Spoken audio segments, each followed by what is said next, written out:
See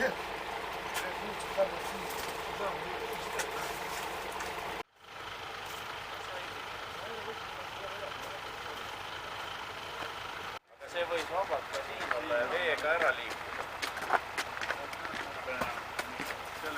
Et ta veega läinud sinna.